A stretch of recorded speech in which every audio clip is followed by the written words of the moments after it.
Hey puzzlers, this is Steve here with another video on how to solve some logic puzzles. This one's called the Mochikoro.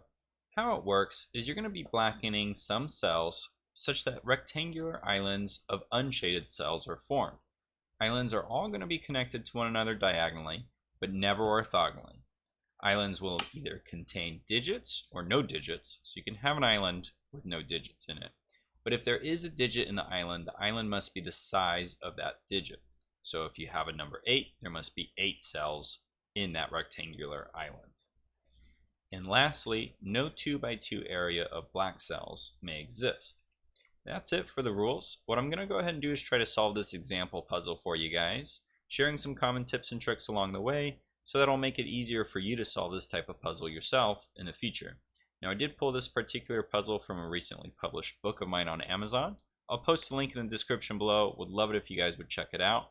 And I've also posted a link to try this puzzle out yourself first if you want to give it a go before watching the video. Without further ado, let's get to solving though. First tip I would have is you're going to want to separate any adjacent numbers. So you can see these two 6s here. You would not be able to connect these two as one island. So we have to separate them, which is very similar to a strategy you would use in a Nurikabe puzzle. If you've done a Nurikabe puzzle, this is very similar to that. So we've separated the 6s.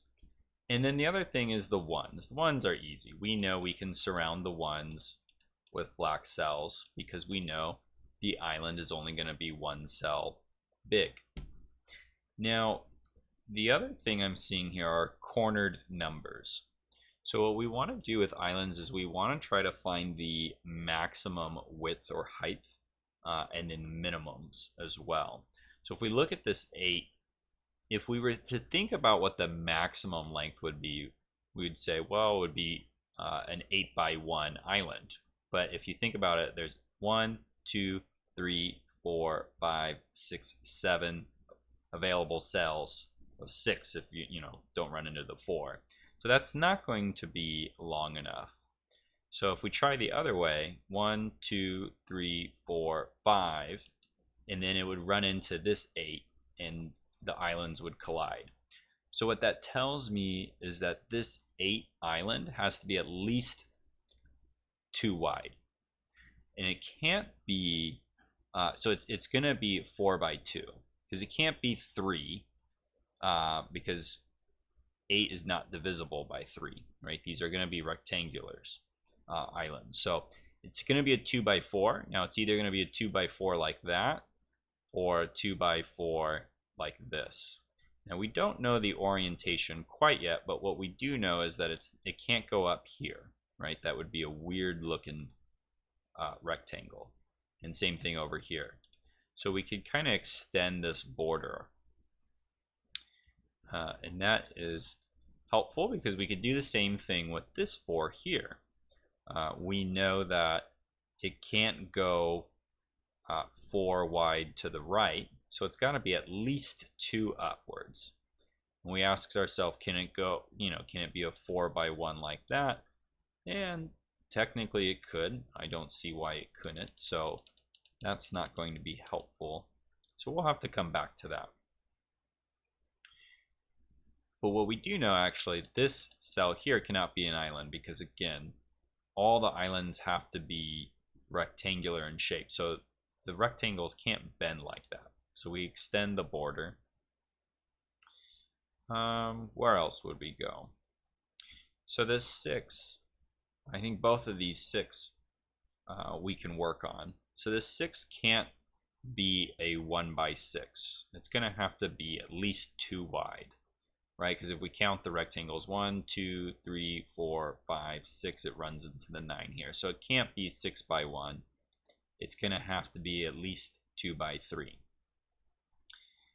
And now we're going to have to separate this 3 island from this 6 island. They can't combine, or they can't run into one another. Each island only contains 1 digit, so we can do that. Now if we think about this 6, it has to be a 2 by 3. Right, and even if these were in, at a very minimum, these are in for sure. So it's either going to be a 2 by 6 like that, or I'm sorry, 2 by 3 like this, or a 2 by 3 like that. Either way, we can extend our border here. And same thing with this 3.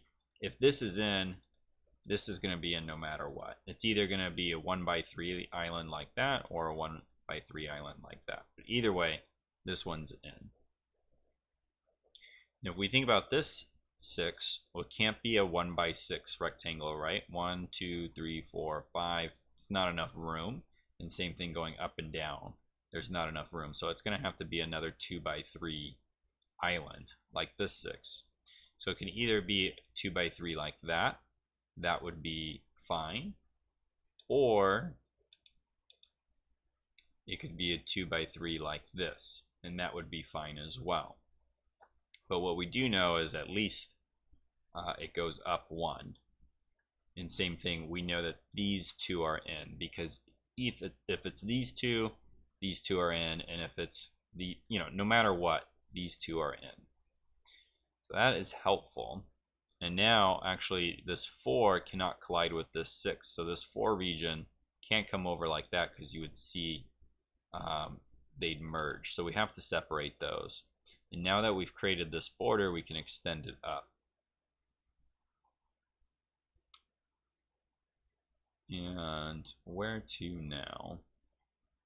This 4 has to be, I think, at least 1 wide over here, because you can't have a 4x1. You'd run into the 8. And you can't come down this way, you'd run into the 9. So it has to be 2 wide. And it can't be 4x1 this way, you'd run into the 8 island there. And since 4 is divisible by 2, by exactly 2, it's a 2x2. And it can't be these 2, so it has to be these 2. So that island is now complete. Now this 9, it's either got to be a 1x9 or a 3x3. Right? 9 is not divisible by anything else. So there's not enough space for it to be a 1x9. You're going to run into this 6 island over here, this 4 island over here. So it's got to come down and be a 3x3. Now, even if it's these 3, we know it's got to be these over here. And in fact, it can't be a 3x3 like that. It runs into the 6. And it can't go any further. So this is very constrained. It's got to look like that. And then we border it off. And we're making good progress. Now, if we think about this 8, since we've created this border down here, and we know it can't be a 1x8 island, it's got to be a 2x4. So we have to go up. And if we look at the extreme to the left, right, if it looks like this, these 2 cells are going to be in no matter what, and these 2 cells are going to be in no matter what. Because if we look at the extreme in the opposite direction, right, if it's like that, you can see no matter what, these cells are in. So that's a strategy a lot like in a Picross or a nonogram, where you look at the 2 opposite extremes that the shading can be, or the shapes can be in. And whenever there's an overlap, you know those are in no matter what.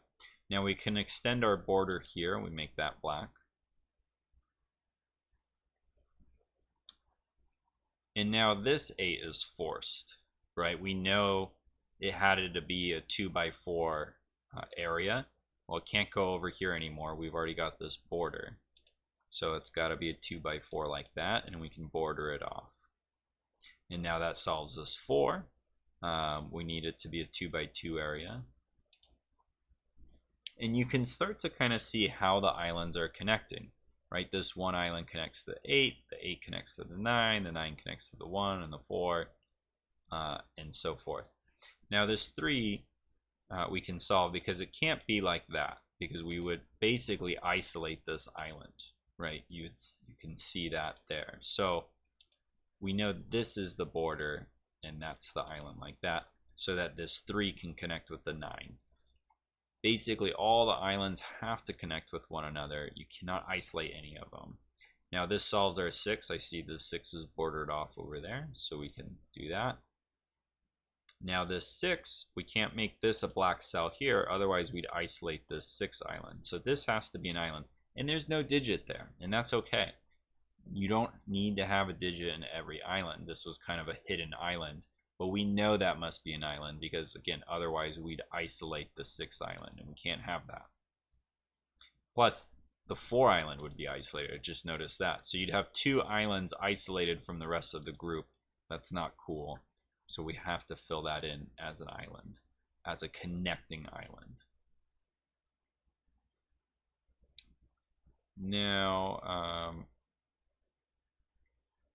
at this point, I think if we know one of these has to be an island, a hidden island, because otherwise you'd have a 2x2 area of black cells. So one of these has to be an island, and I don't think it can be both, because, well, maybe it can be. Let's look elsewhere, because I'm not quite clear on that. Let's look at this one. So this one either has to connect here or here, right? If it connects here, that solves this 6. And then it would connect to the 8 like that. Yeah, and I think that's it. But you know what? Let's see if I can find a more logical way of explaining this other than just trial by error there. If we were to connect up here, we would also have to connect down here. Because think about this. If we close this off, how the 1 is still going to be excluded because this has to connect. Well, it can't connect to the 8 like that. That's a very weird looking rectangle. And it can't connect diagonally like that because same thing, that's not a rectangle. So either way, oops, let's hit the undo button. Either way, this has to be our connection point. And because that's our connection point, we know that solves this 6. It's a 2x3, and then we can border that off. And that solves this 8 now, because we've bordered off this end. And now we have to border that off. This cannot be black, otherwise that'd be a 2x2 area of black, so it's a hidden island. And same thing here, this can't be black, otherwise it'd be a 2x2 area of black, so that's another hidden island. And there you go, we've solved it. That is a Mochikoro. I really like it. It's a lot of fun, actually. I think this is up there. If you like Nurikabe puzzles, you're gonna like this one. It also reminds me a little bit of a Sashikabe puzzle, or where you're basically finding squares and rectangles based on the size of the numbers and dividing it up into regions. But yeah, I think it's a lot of fun. Hopefully you guys enjoyed it too. If you did, give it a good thumbs up and subscribe for more videos like this in the future. Thanks everyone. Have a good night.